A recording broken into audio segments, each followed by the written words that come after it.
नमस्कार दोस्तों, MP TET वर्ग 3 2024 का नोटिफिकेशन जारी कर दिया गया है। साथियों, आज के इस वीडियो के माध्यम से मैं आपको बताने जा रहा हूं कि एमपी टेट वर्ग 3 2024 में क्या क्या सिलेबस आने वाला है और कौन कौन आवेदन कर सकते हैं, क्या अदर स्टेट वाले भी आवेदन कर सकते हैं। तो साथियों, आज हम इस वीडियो के माध्यम से संपूर्ण जानकारी जानेंगे। तो साथियों, क्या क्या सिलेबस रहने वाला है, कौन कौन इसमें पात्र होने वाले हैं, साथियों कितनी इसकी योग्यता होनी चाहिए, क्या क्या आपके पास योग्यताएं होनी चाहिए, संपूर्ण जानकारी हम इस वीडियो के माध्यम से जानेंगे। तो साथियों, आवेदन पत्र भरने की जो प्रारंभिक तिथि है जो 1/10/2024 से आप आवेदन प्रारंभ कर सकते हो और ऑनलाइन आवेदन पत्र भरने की जो अंतिम तारीख है तो 15/10/2024 है। साथियों, आवेदन पत्र में प्रारंभ तिथि यानी संशोधन करने की प्रारंभ तिथि है 1/10/2024 से। आप आवेदन में यदि कोई त्रुटि हो जाती है तो आप उसके अंदर संशोधन कर सकते हो, जिसकी अंतिम तिथि है 20/10/2024।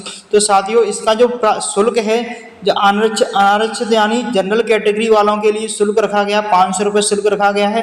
और जो केवल मध्य प्रदेश के निवासी हैं, केवल मध्य प्रदेश के निवासी हैं, इसे ध्यान देंगे, मध्य प्रदेश के निवासी हैं, अनुसूचित जाति से आते हो, ठीक है, जनजाति से आते हो, अन्य पिछड़ा वर्ग से आप आते हो, ईडब्ल्यूएस धारी हो, आप दिव्यांगजन हो, तो उसके लिए 250 रुपये शुल्क रखी गई है। साथियों, परीक्षा हमारी ऑनलाइन पद्धति से होने वाली, यानी परीक्षा जो होगी हमारी ऑनलाइन तरीके से ही परीक्षा होगी, यानी कई सेटों में पेपर आएंगे और परीक्षा 2 पालियों में होने वाली। हमारी कितनी पालियों में होने वाली है? 2 पालियों में परीक्षा होने वाली है। साथियों, हमारी एग्जाम डेट भी निर्धारित कर दी गई है। साथियों, आपकी एग्जाम डेट भी निर्धारित कर दी गई है। साथियों, तो एग्जाम डेट है आपकी 10 नवंबर 2024 से आपके एग्जाम स्टार्ट हो जाएंगे। साथियों, आपके पास ज़्यादा समय नहीं है, मात्र 40 दिन का समय है, तो आप अपनी तैयारी को स्टार्ट कर दीजिएगा। अभी तक आपने तैयारी करना स्टार्ट नहीं की है तो आप अपनी तैयारी में लग जाइएगा। साथियों, और अन्य जानकारी जान लेते हैं हम धीरे धीरे। इसमें देखो, बायोमेट्रिक आपका होना है, सारी जानकारी इसमें दी है, आप इसे अच्छे से पढ़ लेना। तो साथियों, मैं आपको बता दूं क्या क्या योग्यता होने वाली है। तो पद का विवरण है, प्राथमिक शिक्षक है 2018 वाला जो भी रूल बुक था वही रूल बुक है। 2018 की 8वीं अनुसूची 3 के अनुसार अभ्यर्थियों को निम्नलिखित योग्यता धारित करना अनिवार्य होगी। तो योग्यता में आपकी क्या क्या होने वाली है इसकी हम अभी बात करते हैं, क्या क्या योग्यता होनी चाहिए। देखो, शैक्षणिक योग्यता क्या होगी इसके बारे में हम बात कर लेते हैं। तो प्राथमिक शिक्षक के नियम भर्ती 2018 की 3 के अनुसार अभ्यर्थियों को निम्नलिखित योग्यता धारित करना अनिवार्य होगी। कम से कम कितना 50% अंकों के साथ हायर सेकेंडरी, इसके समकक्ष प्रारंभिक शिक्षा में 2 वर्ष का डिप्लोमा या उसके समकक्ष कम से कम 45% अंकों के साथ हायर सेकेंडरी, कितने 45% तक आपने यदि हायर सेकेंडरी में अंक प्राप्त किए तो भी आप फॉर्म भर सकते हो। समकक्ष राष्ट्रीय अध्यापक परिषद मान्यता मानक प्राप्त क्रियाविधि 2002 के अनुसार प्रारंभिक शिक्षा सत्र 2 वर्ष का डिप्लोमा आपके पास होना आवश्यक है। ठीक है साथियों, कम से कम 50% अंकों के साथ हायर सेकेंडरी, इसके समकक्ष प्रारंभिक शिक्षा यानी 4 वर्षीय स्नातक उपाधि और BLED यदि आपने की है, क्या की है, 4 वर्षीय स्नातक उपाधि प्राप्त की है और आपके पास यदि BEd है तो आप इसके लिए योग्यताधारी हो सकते हो। ठीक है, कम से कम 50% अंकों के साथ हायर सेकेंडरी, इसके समकक्ष शिक्षा शास्त्र विशेष शिक्षा में 2 वर्ष का डिप्लोमा आपने किया हो तो भी आप इसके लिए पात्र हो सकते हो। स्नातक उपाधि प्रारंभिक वर्ष में 2 वर्ष का डिप्लोमा, इसके समकक्ष होना आवश्यक है। ठीक है, 2 वर्ष का डिप्लोमा यानी DEd होना जरूरी है। यदि आपके पास BEd है और आपने 4 वर्षीय स्नातक की है तो आप मान्य हो इस परीक्षा के लिए। ठीक है साथियों, और जान लेते हैं आगे। देखो, अनारक्षित वर्गों के लिए, अनुसूचित जाति जनजाति एवं अन्य पिछड़ा वर्गों और दिव्यांग अभ्यर्थियों के लिए शैक्षणिक योग्यता में 5 अंक की छूट दी जाती है। कितनी अंक की छूट दी जाती है साथियों? तो 5 अंक की छूट दी जाती है। किसके लिए है ये पिछड़ा वर्ग है, दिव्यांगजन अभ्यर्थियों, उनके लिए ये 5 नंबर की छूट दी जाती है। ठीक है साथियों, इसमें EWS वालों के लिए ऐसा कुछ नहीं दे रखा है साथियों। अनुसूचित जाति है, अनुसूचित जनजाति है, अन्य पिछड़ा वर्ग है, दिव्यांग अभ्यर्थियों के लिए 5% यानी 5% अंकों की छूट दी जाती है। साथियों, माननीय सर्वोच्च न्यायालय दिनांक निर्णय अनुसार बीएड योग्यताधारी अभ्यर्थी पात्र नहीं होंगे। साथियों, जिन लोगों ने बीएड कर रखी है, बीएड वाले इसमें मान्य नहीं होंगे। साफ साफ स्पष्ट रूप से लिखा है, माननीय सर्वोच्च न्यायालय के दिनांक 11/8/2023 के निर्णय के अनुक्रम में बीएड योग्यताधारी मान्य नहीं होंगे। तो बीएड वाले अभ्यर्थी हैं तो इस परीक्षा के लिए वो मान्य नहीं है। ठीक है साथियों, ये स्पष्ट रूप से आपको लिखकर दे दिया गया है। तो बीएड वाले इसमें मान्य नहीं होंगे, आपको अच्छे से पढ़ लेना है इसे। ठीक है साथियों, इसकी पीडीएफ में टेलीग्राम चैनल पर मिल जाएगी। आप टेलीग्राम चैनल पर जाकर के पीडीएफ के माध्यम से संपूर्ण जानकारी को और भी डिटेल में पढ़ सकते हो। प्राथमिक शिक्षक, अनुसूचित जनजाति, जनजाति, अन्य पिछड़ा वर्ग, दिव्यांगजन और आर्थिक रूप से पिछड़ा मतलब आर्थिक रूप से जो कमजोर वर्ग के अभ्यर्थी हैं उनके लिए जो पास मार्किंग रखा गया है 50% रखा गया है। कितना रखा गया है? ऐसे अभ्यर्थी जिन्हें 50% मार्क आते हैं, यानी 75 यानी 150 नंबर का आपका पेपर होगा, जिसमें से यदि आप 75 अंक लाते हो यानी 50% अंक लाते हो यानी 75 अंक लाते हो तो आप पास यानी क्वालिफाई माने जाओगे। अनुसूचित जाति, अनुसूचित जनजाति, अन्य पिछड़ा वर्ग, दिव्यांग व्यक्ति और आर्थिक रूप से कमजोर यानी ईडब्ल्यूएस वाले भी इसमें शामिल हैं। ठीक है साथियों, उसके लिए कितना परसेंट? 50% अंक लाना है। अन्य के लिए कितना है? 60% अंक आपको लाना अनिवार्य होगा। ठीक है साथियों, आगे जान लेते हैं और अन्य जानकारी क्या क्या दे रखा है इसमें। देखो, अनुसूचित जाति, जनजाति, अन्य पिछड़ा वर्ग, आर्थिक रूप से कमजोर वर्ग के अभ्यर्थी मध्य प्रदेश के मूल निवासी हों। कहाँ के होना चाहिए? ऐसे अभ्यर्थियों को मध्य प्रदेश का मूल निवासी होना अनिवार्य है। तो उनके लिए कितना? 50% अंक का लाभ मिल सकता है। ठीक है, जब उनके पास मध्य प्रदेश के सक्षम अधिकारी द्वारा वैध प्रमाण पत्र उपलब्ध होगा। अन्य राज्य के आवेदकों के लिए न्यूनतम अहंकारी अंक 60% है। यदि अदर स्टेट से हो आप तो अदर स्टेट वाले को कितने 60% अंक पास मार्किंग रखे गए हैं। अदर स्टेट वाले भी इसमें मान्य है, अदर स्टेट वाले भी एग्जाम दे सकते हो। तो अदर स्टेट वाले ध्यान से सुन लें, आप भी इसमें एलिजिबल हो और आप भी एग्जाम दे सकते हो। ठीक है, शिक्षक पात्रता परीक्षा में अंक प्राप्त करने की नियुक्ति बोर्ड द्वारा दावा नहीं किया है। ये क्या है? एक शिक्षक पात्रता परीक्षा है। चलते हैं साथियों, आगे जान लेते हैं। आपकी इसको पीडीएफ हमारे टेलीग्राम चैनल पर मिल जाएगी। साथ ही एक महत्वपूर्ण जानकारी और आपके सामने निकल कर आ रही है, इसे भी आपको अच्छे से ध्यान दे लेना है। 1 जनवरी को अभ्यर्थी न्यूनतम आयु कितनी? 21 वर्ष होना अनिवार्य है। यदि आपकी एज 21 वर्ष से कम है तो आप इस परीक्षा के लिए मतलब आवेदन नहीं कर सकते हो साथियों। तो आपकी एज कितनी? 21 वर्ष होना जरूरी है। ठीक है साथियों, न्यूनतम एवं अधिकतम आयु कितनी होनी चाहिए? न्यूनतम आयु 21 वर्ष होना अनिवार्य है।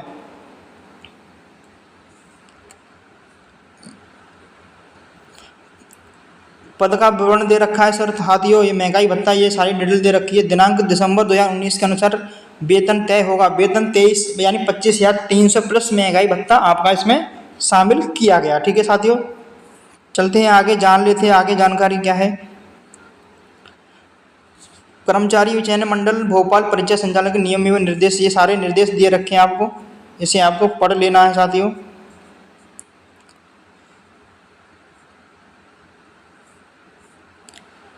देखो, विभागीय नियमों के अनुसार प्रत्येक अंक 1 अंक का होगा, ऋणात्मक मूल्यांकन नहीं होगा। इसमें स्पष्ट रूप से दे रखा है साथियों, नेगेटिव मार्किंग नहीं रखी गई है। तो आपको सभी प्रश्नों के उत्तर हल करके आना है, नेगेटिव मार्किंग नहीं होगी।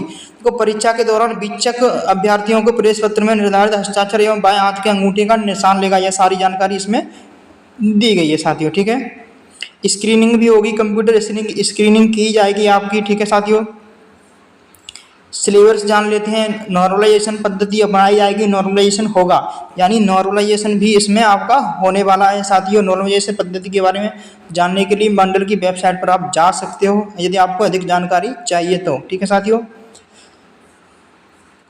ये पूरी परीक्षा के उपरांत की पद्धति दे रखी है इसमें। हम सिलेबस को जान लेते हैं, क्या क्या सिलेबस होने वाला है, कौन कौन से सब्जेक्ट आने वाले हैं, क्या क्या हमें पढ़ना है, क्या क्या नहीं पढ़ना है, ये सारी जानकारी दी है। ईडब्ल्यूएस वाले प्रमाण पत्र परीक्षा में न्यूनतम शिक्षा आता प्रमाण पत्र मूल स्कैन कर अपलोड करना होगा। यदि आप ईडब्ल्यूएस धारी हो तो आपको क्या है, ईडब्ल्यूएस का जो प्रमाण पत्र है उसे स्कैन करना होगा। क्या करना होगा? स्कैन करना होगा। ठीक है साथियों, EWS वाले ध्यान दे लें, आपको क्या है स्कैन कर अपलोड करना होगा। EWS बनवा लें अपना अपना। आवेदन करने से पहले EWS वाले अपना अपना मतलब EWS बनवा लीजिएगा, क्योंकि अपलोड होने वाला है परीक्षा फॉर्म भरने के समय ही। ठीक है साथियों, तो आवेदन जब आप ऑनलाइन कर रहे हो तो सभी जानकारी को पढ़ लें, तभी आवेदन ऑनलाइन करें, क्योंकि त्रुटि होने के बाद संशोधन हो जाएगा, लेकिन उसकी आपको शुल्क पे करनी होगी। तो साथियों, आप www.esb.mp ऑनलाइन पोर्टल के माध्यम से अपना फॉर्म आवेदन यानी सबमिट कर सकते हो, अपना फॉर्म भर सकते हो। पेमेंट आप ऑनलाइन माध्यम से भी कर सकते हो। अब जान लेते हैं क्या क्या सिलेबस आने वाला है इसमें। तो साथियों, आपकी प्रारंभिक तिथि है 1/10/2024 से 15/10/2024 तक आपके फॉर्म भरे जाएंगे। साथियों, आपके सेंटर कहाँ कहाँ पर रखे यानी और परीक्षा केंद्र कहाँ कहाँ पर रखे गए हैं, तो परीक्षा केंद्रों के बारे में जान लेते हैं। बालाघाट है, भोपाल है, ग्वालियर है, इंदौर है, जबलपुर है, खंडवा है, नीमच है, रतलाम है, रीवा है, सागर है, सतना है, सीधी है, उज्जैन है।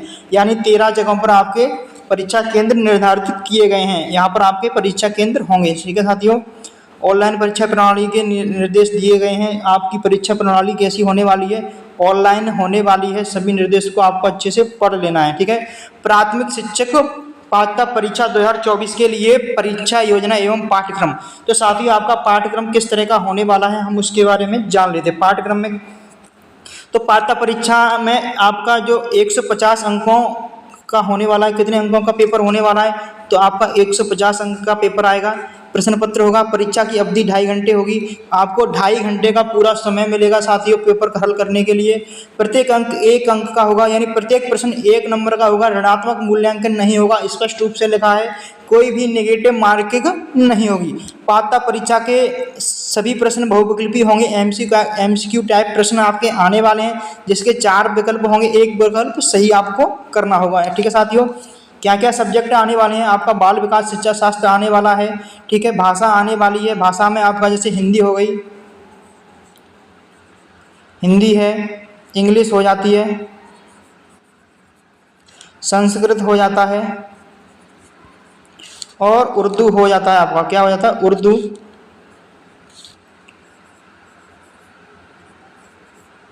उर्दू।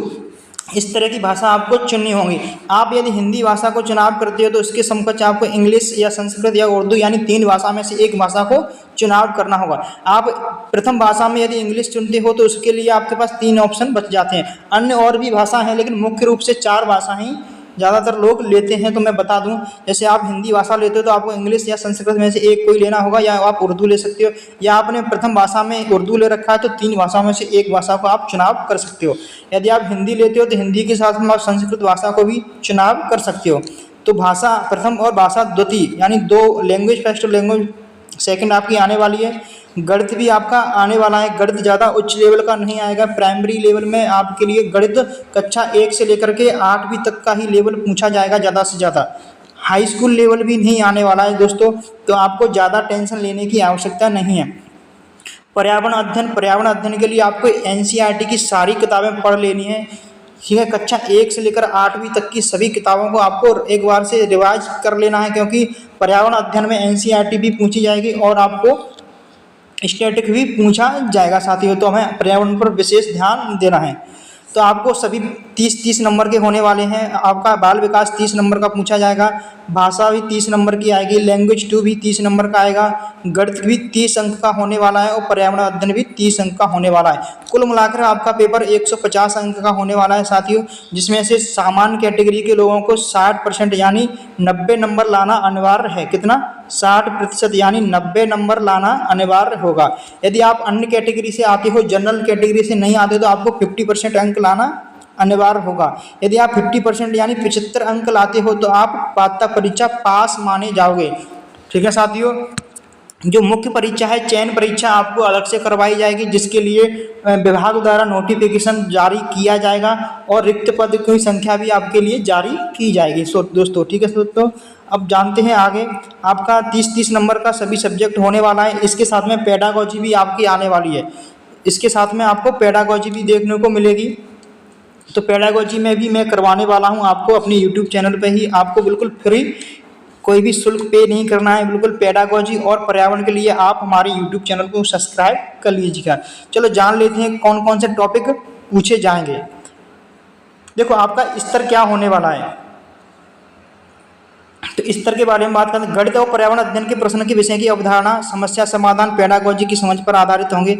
समझ के ऊपर आधारित प्रश्न होंगे, कोई ज़्यादा हाई लेवल के प्रश्न नहीं आने वाले हैं साथियों। प्रश्न पत्र में राज्य के कक्षा 1 से 5, मैंने अभी बताया था कक्षा 1 से 5 पर प्रचलित,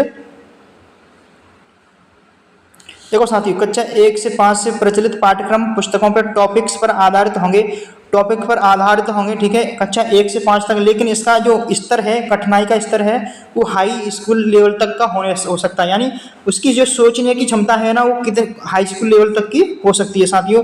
तो ज़्यादा टेंशन लेने की आवश्यकता नहीं है, आपके पास ज़्यादा समय नहीं है, मात्र 40 दिन का समय बचा हुआ है।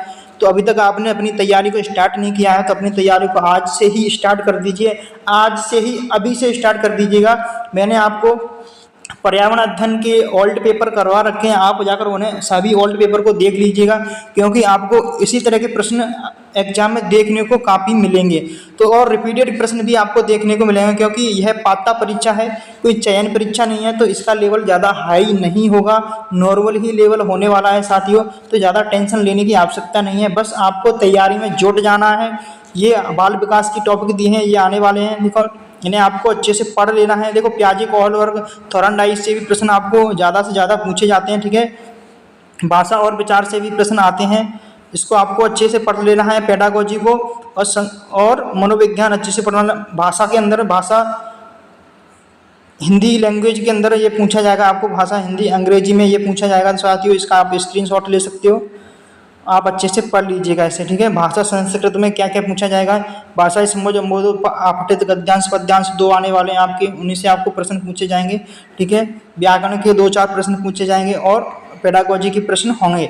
पेडागोजी के प्रश्न भी ऐसे होंगे जो ज़्यादा कठिनाई वाले नहीं होंगे, नॉर्मल प्रश्न आते हैं। आप एक बार हमारे चैनल पर जाकर के प्रीवियस ईयर क्वेश्चन पेपर देख सकते हो, वहाँ से आपको पता चल जाएगा कि किस किस तरह के प्रश्न एमपीटेट वर्ग 3 में 2022 में पूछे गए थे। और वो चयन परीक्षा थी, लेकिन यह पात्रता परीक्षा है, तो इसका कठिनाई का जो लेवल है कम ही होगा पिछली परीक्षा की अपेक्षा। तो साथियों गणित भी कोई ज़्यादा खास नहीं पूछा जाएगा, नॉर्मल गणित आता है, कक्षा 1 से 5 के बीच के बच्चों के लिए नॉर्मल ही गणित पूछा जाता है, तो आपको घबराने की आवश्यकता नहीं है, गणित भी आराम से आपका हो जाएगा। बस आपको तो तैयारी में जुट जाना है, अब वेट नहीं करना है, क्योंकि आपके पास ज़्यादा समय नहीं है। तो साथियों पर्यावरण अध्ययन पर थोड़ा विशेष बात कर लेते हैं।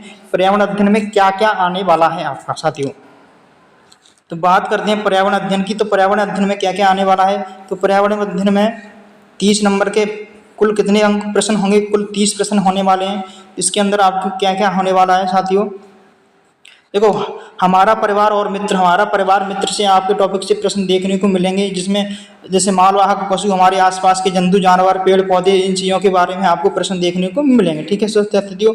खेल के ऊपर प्रश्न आपको देखने को मिल सकते हैं, खेल जैसे व्यायाम, ठीक है, किताबें संसाधन, इसके ऊपर आपको प्रश्न देखने को मिलेंगे। आवास के ऊपर भी आपको कई सारे प्रश्न देखने को मिल जाते हैं। तो आवास वाले टॉपिक में से पशु पक्षियों का आवास क्या है, स्थानीय इमारतें, ठीक है दोस्तों, शौचालय, स्वच्छता, परिवेश की साफ सफाई और अच्छी आदतें, इनके ऊपर आपको पेडागोजी में भी प्रश्न देखने को मिल जाएंगे। भोजन, हमारा भोजन और आदतें, यह टॉपिक आपको अच्छे से कवर करवाऊंगा मैं, बिल्कुल, ठीक है साथियों, सभी टॉपिक में हम करवाने वाला हूँ आपको।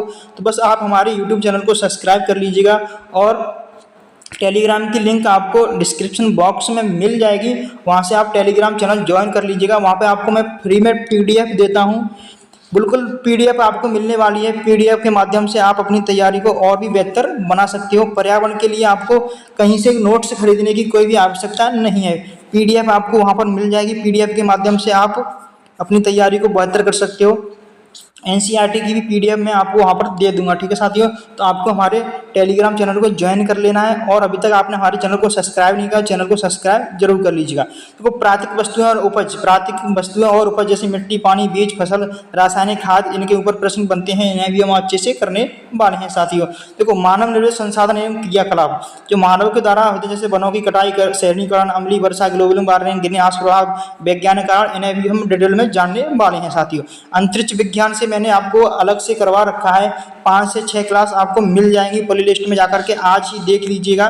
क्योंकि अंतरिक्ष विज्ञान से प्रीवियस ईयर क्वेश्चन यानी ओल्ड जो 2022 में आपकी परीक्षा हुई थी उसमें 5 से लेकर 6 से प्रश्न पूछे गए थे। कहाँ से? अंतरिक्ष विज्ञान से।